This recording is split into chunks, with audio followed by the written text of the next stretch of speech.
Esas imágenes, ¿verdad? Bueno, mañana 15 de diciembre se cumple una semana desde que los rebeldes sirios tomaron el poder en el país, provocando, como sabe, la caída del régimen de Bashar al-Assad. Se lo contamos aquí en directo.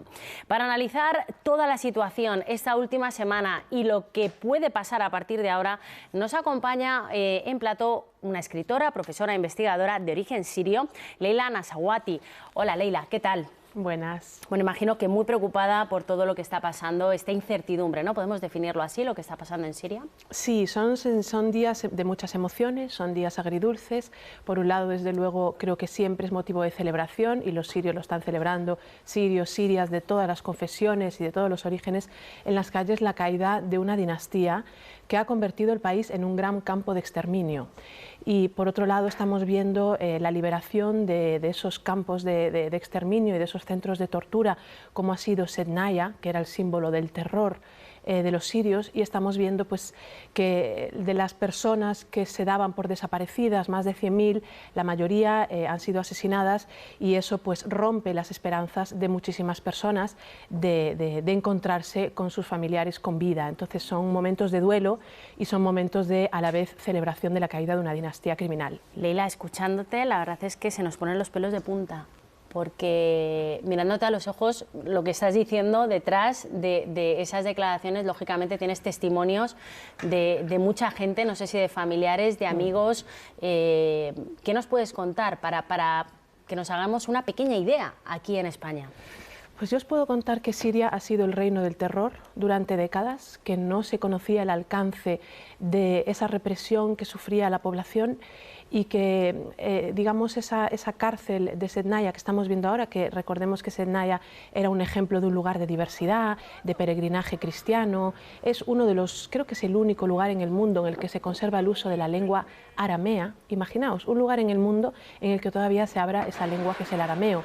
Y el régimen de Hafez al-Assad convirtió esa zona en un gigantesco centro de detención militar con capas y capas subterráneas donde se torturaba a escala industrial, como ya nos explicó muy bien Amnistía Internacional en un informe en 2017. Entonces, ahora mismo pues están muchos corazones rotos viendo lo que está saliendo de ahí, porque lo que está saliendo de esas cárceles ya no son seres humanos, son espectros, lo que ha quedado de ahí. Entonces, creo que es importante que el mundo mire a los ojos a esa prisión como una de las imágenes de la ignominia de la historia, como pueden ser tantos otros ejemplos que hemos visto en el siglo pasado de esos campos de concentración, y que no caiga en el olvido lo que ha supuesto este lugar. Y también amigas mías y compañeras mías, abogadas de derechos humanos como Noura Ghazi, que asesinaron a su marido Bassel Hartabil por participar en manifestaciones, y él era un ingeniero de software muy importante para el futuro del país, Bassel Hartabil, y ella es abogada de derechos humanos y ella está pidiendo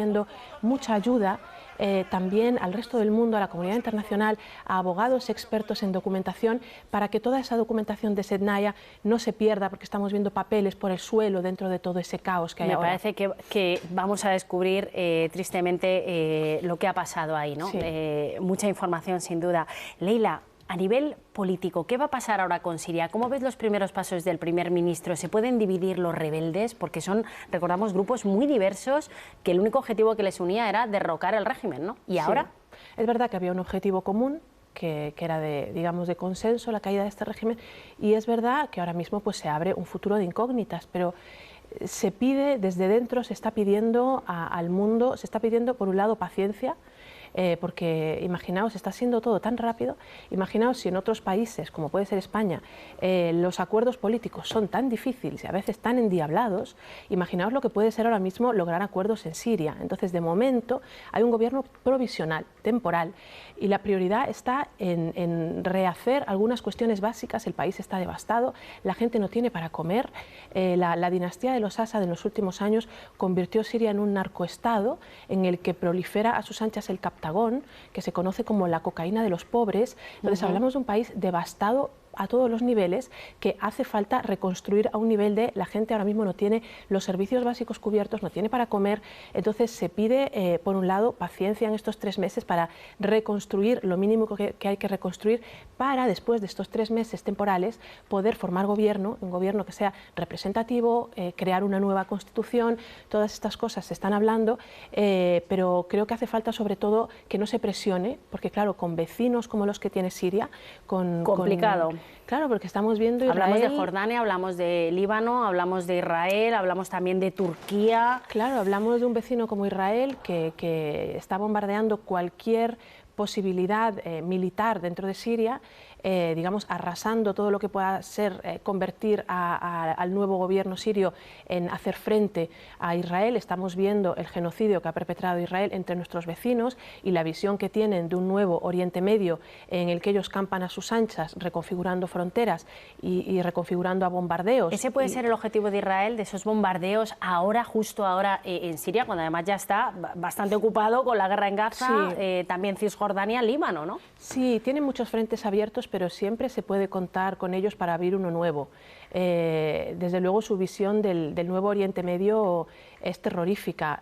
Espero y quiero pensar, y de momento quiero pensar que solo están yendo a núcleos, digamos, militares, pero con Israel nunca se sabe porque Israel no hace distinción entre civiles y combatientes. Entonces, teniendo eso por un lado y teniendo los vecinos que tenemos, lo que se pide ahora mismo es un poco de paz para que no haya injerencias, porque Siria ha vivido más de una década de injerencias en la que el pulso local de ese proceso revolucionario de 2011 fue secuestrado y la entrada de, por un lado, las fuerzas rusas y la entrada de las fuerzas iraníes. Que apoyaban al régimen de Al-Assad y luego Turquía, por otro lado, apoyaba a los rebeldes, ¿no? Claro, entonces Siria se convirtió en un proxy, en una guerra por intermediación en el que cada potencia avanzaba sus agendas a costa de la población local, y lo que se pide ahora es que ese secuestro dé un paso atrás y permita lo que es gobernanza de los sirios de su propio país. Leila, ¿te parece entonces bien la postura del resto de la comunidad internacional? Hemos hablado de las potencias regionales, ya estamos viendo la diferente respuesta. Desde luego Siria tiene un largo camino por delante, pero ¿te parece bien la no injerencia por ahora de Estados Unidos? Es la postura que ha manifestado de la Unión Europea. Sí, hace falta apoyo, hace falta acompañamiento de ese proceso, sobre todo de justicia transicional. En los próximos años va a hacer falta mucha ayuda, pero claro, una ayuda que no sea esquilmar el país, como ha sido hasta ahora, una ayuda que no sea secuestrar a una población devastada por el norte, por el sur y por todas partes. Bienvenida a la no injerencia. De hecho, de no haber sido por esa injerencia, seguramente habríamos tenido una transición representativa de ese pulso local revolucionario en 2011-2012, que no fue posible por esa injerencia. ¿Qué va a pasar ahora? Quiero terminar esta charla volviendo a una de las claves, ¿no? De momento, lo básico, los derechos humanos. Has escrito, Leila, un libro maravilloso, Un país en llamas. Quiero que me hables... No, ese no es mío, ese es de Leila Al-Shami, ¿sí? Que es una tocaya mía, que también es maravilloso. El mío se llama Cuando la revolución termine. Te puedo hablar de cualquiera de los dos. Cuando la revolución termine. ¿Qué te parece el título? Pues me parece un punto esperanzador. Sí. La revolución trae un cambio. ¿Y qué va a pasar a partir de ahora? ¿Cómo te imaginas esta Siria dentro de... Va a hacer falta años, ¿eh? Sí, pues fíjate que en este libro yo hago una especie de proyección, yo lo escribí en 2013, hago una especie de proyección hacia un futuro de 2025-2027 en el que los sirios y las sirias pueden regresar a su país. Es como una novela distópica, ¿no? De futuro, sí, vamos al futuro contigo. De repente se ha convertido como más que una distopía, en una utopía que no podíamos imaginar, ¿no? Estaban todas las puertas cerradas, todas las ventanas cerradas y, como dice mi amigo Yassin Sueja, también sirio gallego, la historia estaba estancada y parada en Siria, que corra el aire y que se mueva la historia en Siria. ¿Y ahora? Y ahora, en pues, tu novela, ¿tú crees que se va a cumplir ese escenario que planteas en tu novela? Cuéntanos. Yo creo que si nos dejan tranquilos y tranquilas, sí. La cuestión es si nos van a dejar tranquilos y tranquilas esos vecinos con los que siempre se puede contar para emponzoñarlo todo, esas injerencias regionales y globales, pero yo confío mucho en la capacidad de los sirios, de las sirias y de mujeres también, como las del Foro de las Familias por la Libertad, para apoyar en un futuro de justicia transicional y, sobre todo, quiero ver un proceso de rendición de cuentas en el que los criminales, digamos, paguen por sus crímenes y no quede impune todo lo que ha vivido esta población y bueno, que se abra un futuro representativo al menos del sentir de los sirios y las sirias. Ojalá se consiga, porque recordamos que si no, esto también puede ser caldo de cultivo para otro escenario que no hemos hablado de él y que no queremos que es el terrorismo yihadista, ¿verdad? Claro, es que nada alimenta más esos monstruos de banderas negras, como ha sido ISIS, nada los alimenta más que la impunidad, nada los alimenta más que ese estado del terror en el que no hay justicia, y cuando no hay justicia proliferan estas banderas negras que se toman la justicia por su mano. Entonces, veamos si podemos crear una constitución a la altura de lo que merece ahora mismo ese pueblo sirio, que también creo que nos está dando una lección a la humanidad. Leila, un placer. ¿Cuándo vas a volver a Siria? Imagino, hace tiempo que no vas, pero tendrás ganas de ir, ¿no? Mucha gente querida que quiero ver, vamos a ser prudentes, vamos a esperar a ver qué pasa, pero desde luego las ganas no faltan.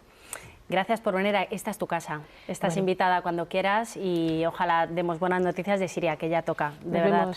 Leila Nassawati, un placer tenerte aquí. Nos vemos muy pronto, un placer el mío.